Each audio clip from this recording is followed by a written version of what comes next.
ওম শান্তি। আজিৰ তাৰিখ 22 মাৰ্চ 2025 বৰ্ষ। প্ৰাতঃ মুৰলী বাপদাদা মধুবন।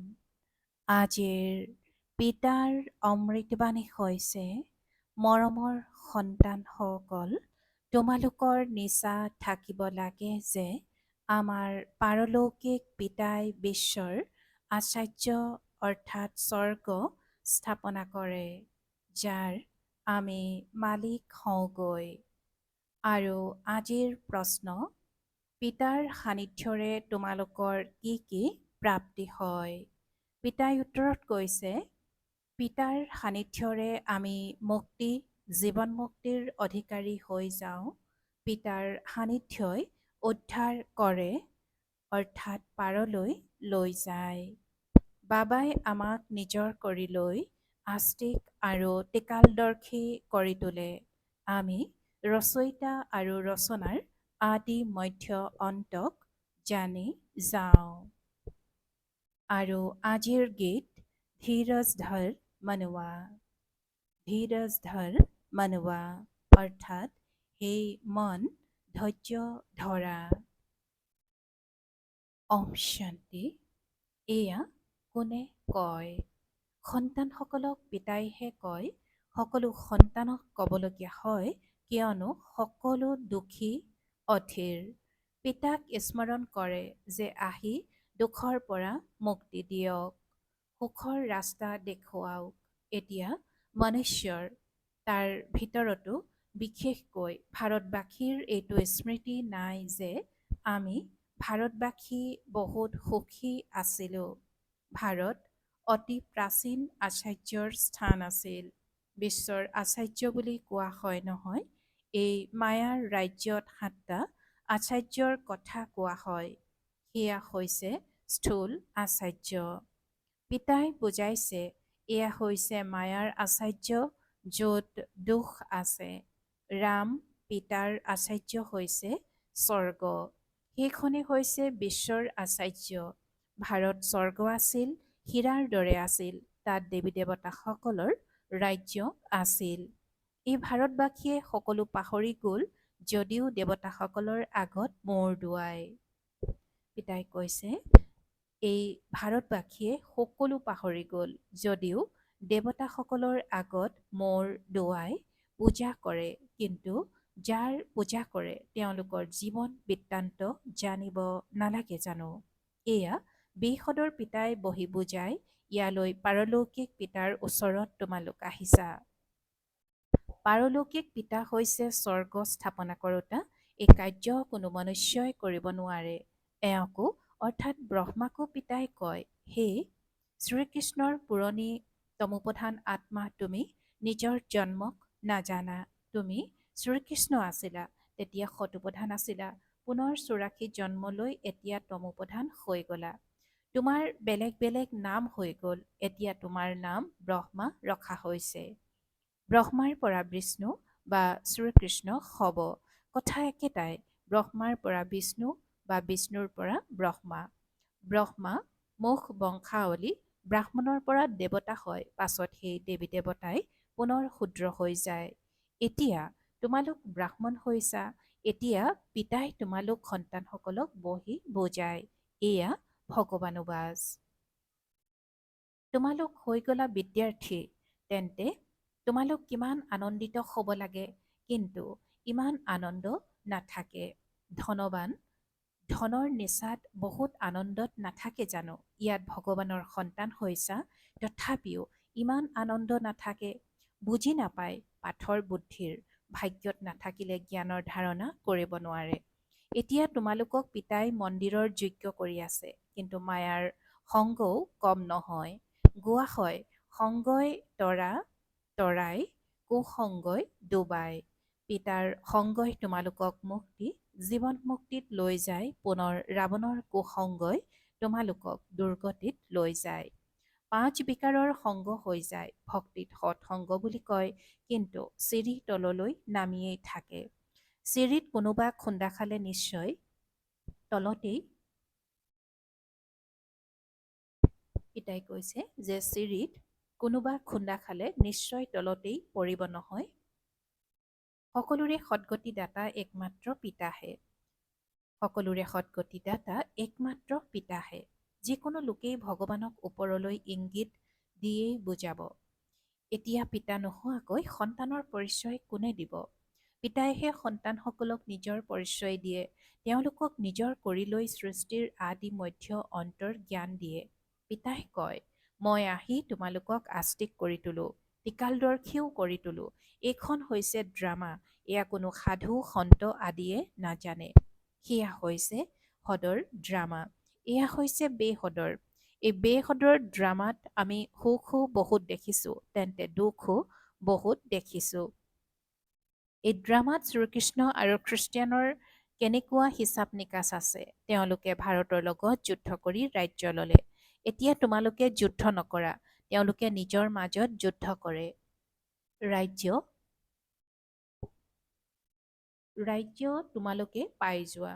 পিতাই কৈছে যে তেওঁলোকে নিজৰ মাজত যুদ্ধ কৰে, ৰাজ্য তোমালোকে পাই যোৱা।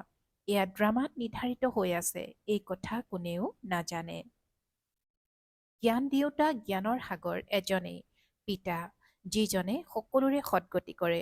ভাৰতত দেৱী দেৱতাৰ ৰাজ্য আছিল, গতিকে সদ্গতি আছিল। বাকী সকলো আত্মা মুক্তিধামত আছিল। ভাৰত সোণৰ আছিল, তোমালোকে ৰাজ্য কৰিছিলা। সত্যযুগত সূৰ্যবংশীৰ ৰাজ্য আছিল। এতিয়া তোমালোকে সত্যনাৰায়ণৰ কথা শুনা। এয়া হৈছে নৰৰ পৰা নাৰায়ণ হোৱাৰ কথা। এয়াও ডাঙৰ আখৰেৰে লিখি দিয়া।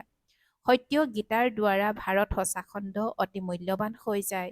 পিতা আহি সত্য গীতা শুনায়। সহজ ৰাজযোগ শিকায়, গতিকে মূল্যৱান হৈ যায়। বাবাই তেনেকুৱা চুটি কাহিনীটো বহুত শুনায়। কিন্তু সন্তানসকলে দেহ অভিমানৰ কাৰণে পাহৰি যায়। আত্ম অভিমানী হ'লে ধাৰণাও হয়, দেহ অভিমানৰ কাৰণে ধাৰণা নহয়। পিতাই বুজায়, মই জানো এনেকৈ কওঁ যে মই সৰ্বব্যাপী। মোক কোৱাও হয় তুমি মাতা পিতা, তেন্তে ইয়াৰ অৰ্থ কি? তোমাৰ কৃপাতে অপাৰ সুখ পাওঁ। এতিয়াতো হৈছে দুখ। এই গায়ন কোন সময়ৰ, এইটো বুজি নাপায়। যেনেকৈ পক্ষীয়ে চিঞাই থাকে, অৰ্থ একো নাথাকে, তেনেকৈ এওঁলোকেও চিঞাই থাকে, অৰ্থ একো নাথাকে। পিতাই বহি বুজায়, এয়া সকলো ভ্ৰষ্টাচাৰী। কোনে তোমালোকক ভ্ৰষ্টাচাৰী কৰিলে? ৰাৱণে। ভাৰত যেতিয়া সত্যখণ্ড আছিল, তেতিয়া সকলোৱে সত্য কৈছিল। চুৰি প্ৰবঞ্চনা আদি একো নাছিল। ইয়াত কিমান চুৰি আদি কৰে। জগতততো কেৱল ঠগ প্ৰবঞ্চনাই আছে। ইয়াক কোৱাই হয় পাপৰ জগত, দুখৰ জগত। সত্যযুগক কোৱা হয় সুখৰ জগত, আৰু এইখন হৈছে লেতেৰা বেশ্যালয়। সত্যযুগ হৈছে শিৱালয়। পিতাই কিমান ভালকৈ বুজায়, নামো কিমান ভাল, ব্ৰহ্মাকুমাৰী ঈশ্বৰীয় বিশ্ববিদ্যালয়। এতিয়া পিতা আহি বিচাৰ বুদ্ধি সম্পন্ন কৰি তোলে। তেওঁ কয়, এই বিকাৰসমূহক জয় কৰা, তেতিয়া তোমালোক জগতজিত হৈ যাবা। এই কামো মহাশত্ৰু হয়। সন্তানে আহ্বানো এইকাৰণেই জনায় যে আহি আমাক ভগৱান ভগৱতী কৰি তোলে।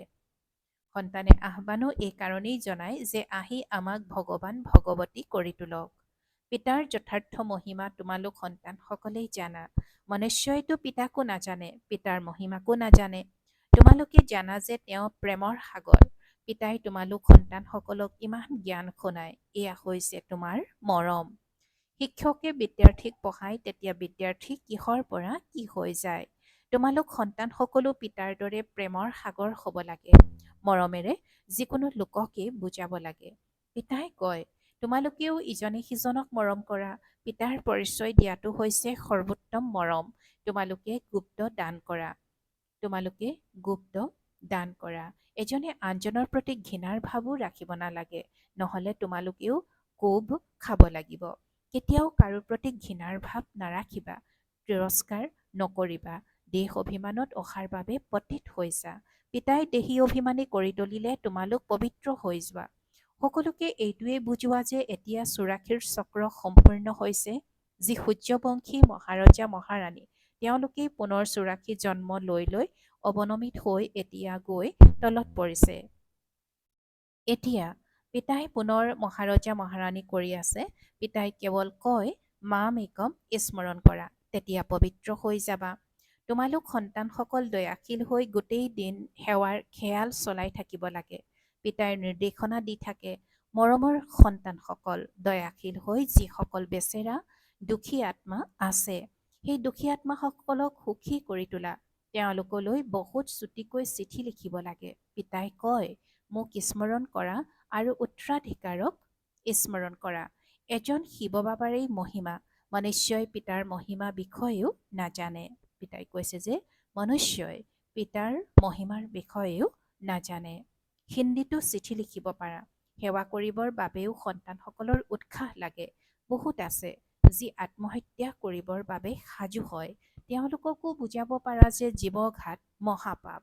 এতিয়া তোমালোক সন্তানসকলক শ্ৰীমৎ দেউতা হৈছে শিৱ বাবা, তেওঁ হৈছে শ্ৰী শ্ৰী শিৱ বাবা। তোমালোক শ্ৰী লক্ষ্মীনাৰায়ণ কৰি তোলে। পিতাই কৈছে যে তোমালোকক শ্ৰী লক্ষ্মীনাৰায়ণ কৰি তোলে। পিতাই আজি কৈছে যে এতিয়া তোমালোক সন্তানসকলক শ্ৰীমৎ দেউতা হৈছে শিৱ বাবা আৰু তেওঁ হৈছে শ্ৰী শ্ৰী শিৱ বাবা। তোমালোকক শ্ৰী লক্ষ্মীনাৰায়ণ কৰি তোলে। শ্ৰী শ্ৰীটো তেওঁ এজনেই, তেওঁ কেতিয়াও চক্ৰত নাহে। বাকী তোমালোক শ্ৰী উপাধি পোৱা। আজিকালিতো সকলোকে শ্ৰী উপাধি দিয়া হয়। ক'ত হে নিৰ্বিকাৰী, ক'তে বিকাৰী, দিন ৰাতিৰ পাৰ্থক্য। পিতাই সদায় বুজাই থাকে, আত্মা অভিমানী হোৱা আৰু সকলোকে বাৰ্তা দিয়া। তোমালোকো পয়গম্বৰৰ সন্তান, সকলোৰে সদ্গতি দাতা এজনেই। বাকী ধৰ্ম প্ৰতিষ্ঠাপকসকলক জানো গুৰু বুলি ক'ব? সদ্গতি দিওঁতা এজনেই, ভাল বাৰু। অতি মৰমৰ কল্পৰ পাছত পুনৰাই মিলিত হোৱা সন্তানসকলৰ প্ৰতি মাতা পিতা বাপ দাদাৰ স্নেহপূৰ্ণ স্মৰণ আৰু সুপ্ৰভাত। আত্মিক পিতাৰ আত্মিক সন্তানসকলৰ প্ৰতি নমস্কাৰ আৰু আত্মিক সন্তানসকলৰ আত্মিক মাত পিতা আৰু বাপ দাদাৰ প্ৰতি স্নেহপূৰ্ণ স্মৰণ আৰু সুপ্ৰভাত আৰু নমস্কাৰ নমস্কাৰ নমস্কাৰ। আৰু আজিৰ ধাৰণাৰ বাবে মুখ্য সাৰ প্ৰথমতে, কাকো ঘৃণা বা হিংসা কৰিব নালাগে। দয়াশীল হৈ দুখী আত্মাসকলক সুখী কৰাৰ সেৱা কৰিব লাগে। পিতাৰ সমান মাষ্টাৰ প্ৰেমৰ সাগৰ হ'ব লাগে। দ্বিতীয়তে, আমি ভগৱানৰ সন্তান, এইটো নিচা বা আনন্দত থাকিব লাগে। কেতিয়াও মায়াৰ ওলোটা সংগত যাব নালাগে। আত্ম অভিমানী হৈ জ্ঞানৰ ধাৰণা কৰিব লাগে। আৰু আজিৰ বৰদান, পিতাৰ সমান বৰদানী হৈ প্ৰত্যেকৰে অন্তৰত আৰাম প্ৰদান কৰোঁতা মাষ্টাৰ দিলাৰাম হোৱা। পিতাৰ সমান বৰদানী হৈ প্ৰত্যেকৰে অন্তৰত আৰাম প্ৰদান কৰোঁতা মাষ্টাৰ দিলাৰাম হোৱা। আৰু আজিৰ বৰদানৰ ব্যাখ্যা, যিসকল পিতাৰ সমান বৰদানী মূৰ্ত সন্তান, তেওঁলোকে কেতিয়াও কাৰো দুৰ্বলতাক নাচায়। তেওঁলোক সকলোৰে প্ৰতি দয়াশীল হয়। যেনেকৈ পিতাই কাৰো দুৰ্বলতা অন্তৰত নাৰাখে, তেনেকৈ বৰদানী সন্তানসকলেও কাৰো দুৰ্বলতা অন্তৰত ধাৰণ নকৰে। তেওঁলোক প্ৰত্যেকৰে অন্তৰত আৰাম প্ৰদান কৰোঁতা মাষ্টাৰ দিলাৰাম হয়। সেয়েহে সংগী হওক বা প্ৰজা সকলোৱে তেওঁলোকৰ গুণগান কৰে। পিতাই কৈছে, বৰদানত কৈছে যে যেনেকৈ পিতাই কাৰো দুৰ্বলতা অন্তৰত নাৰাখে, তেনেকৈ বৰদানী সন্তানসকলেও কাৰো দুৰ্বলতা অন্তৰত ধাৰণ নকৰে। তেওঁলোক প্ৰত্যেকৰে অন্তৰত আৰাম প্ৰদান কৰোঁতা মাষ্টাৰ দিলাৰাম হয়। সেয়েহে সংগী হওক বা প্ৰজা সকলোৱে তেওঁলোকৰ গুণগান কৰে। সকলোৰে অন্তৰৰ পৰা এয়াই আশীৰ্বাদ নিগৰে যে এওঁ আমাৰ সদাকালৰ স্নেহী আৰু সহযোগী। আৰু আজিৰ শ্লোগান, সংগম যুগত তেওঁৱেই শ্ৰেষ্ঠ আত্মা, যি সদায় নিশ্চিন্ত বাদশাহ হৈ থাকে। ওম শান্তি। আৰু আজিৰ মাতেশ্বৰীজীৰ অমূল্য মহাবাক্য, প্ৰথমতে, জ্ঞানী আত্মা সন্তানসকলৰ ভুল হ'লে 100 গুণ দণ্ড। জ্ঞানী আত্মা সন্তানসকলৰ ভুল হ'লে 100 গুণ দণ্ড। এই অবিনাশী জ্ঞান যজ্ঞত আহি সাক্ষাৎ পৰমাত্মাৰ হাতত ধৰি আকৌ কাৰণে অকাৰণে যদি তেওঁ দ্বাৰা বিকৰ্ম হৈ যায়, তেন্তে তাৰ শাস্তি বহুত বেছি হয়। যেনেকৈ জ্ঞান ল'লে 100 গুণ লাভ হয়, তেনেকৈ জ্ঞান লোৱাৰ পাছত কিবা ভুল হৈ গ'লে 100 গুণ দণ্ডও হয়। সেয়েহে বহুত সাৱধান হ'ব লাগে। ভুল কৰি থাকিলে দুৰ্বল হৈ গৈ থাকিবা। সেয়েহে সৰু ডাঙৰ ভুলবোৰ চিনাক্ত কৰি থাকা। আগলৈ পৰীক্ষণ কৰি গৈ থাকা। চোৱা, যেনেকৈ বিচাৰ বুদ্ধি সম্পন্ন ডাঙৰ ব্যক্তিয়ে বেয়া কাম কৰিলে তেতিয়া তেওঁৰ কাৰণে শাস্তি বেছি, আৰু নিজ অধপতিত কোনো ব্যক্তিয়ে ভুল কৰিলে এতিয়া তেওঁৰ বাবে ইমান বেছি শাস্তি নহয়। এতিয়া তোমালোকেও পৰমাত্মাৰ সন্তান বুলি কোৱা, গতিকে সিমানেই তোমালোকে দৈবী গুণ ধাৰণ কৰিব লাগে। সত্য পিতাৰ ওচৰলৈ আহিছা, গতিকে সততাৰে থাকিব লাগে।